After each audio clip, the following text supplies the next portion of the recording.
ল'ৰা এটা ছোৱালীজনী ভাল পাইছিলে আগৰ দিনৰ ছোৱালী ঘৰখনতো চব মানুহবিলাক থাকে নহয় এনে ওলাই যাবলৈ নিদিয়ে খুব মানে আজিকালিতো মোবাইল চবাইল আহি গ'ল চিন্তা নাই হয় নাই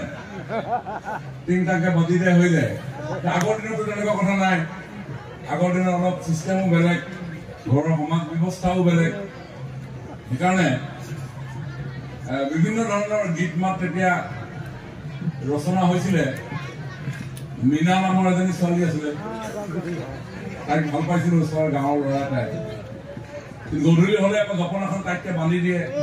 তাতে গৰু ছাগলী কোনো সোমাব নোৱাৰে আৰু কেতিয়াবা লগ পাবলৈ আহে কিন্তু জপনাখন ইমান তাতকে দেউতাকে বান্ধি থৈ দিয়ে গাঁঠি কেনি চলিব লাগে নাজানে তেতিয়া মীনাক উদ্দেশ্যি ল'ৰাটোৱে গাইছে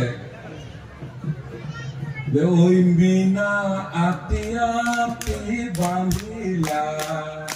ঐ মীনা আগফালৰ জপনা ঐ মীনা ইমানো কৈ মাতিলো ঐ মীনা ওলাই দেখা নিদিলা কি যে কৰো কতে মৰো কি যে কৰো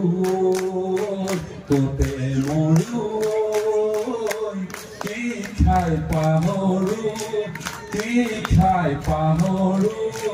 কি খাই পাহৰো তোমাৰ মীনা কৈছে আৰু যেতিয়া জপনা চলিব নোৱাৰিলে ইমান চেল ওলাই দেখা নিদিলে তেতিয়া মীনাই গাইছে ঐ দেহা বলে ঘৰৰ মাজতে ঐ দেহা দেখিবি মই আছিলো ঐ দেহা দেখিৰে নামাততে ঐ দেহা তোৰ মাত নুশুনিলো কি যে কৰো কতে মৰো কি যে কৰো কতে মৰো কি খাই পাহৰো কি খাই পাহৰো কি খাই পাহৰো তোমাৰ ধন্যবাদ আৰু এটা কথা পিছত গাই দিওঁ অহা বছৰ থেংক ইউ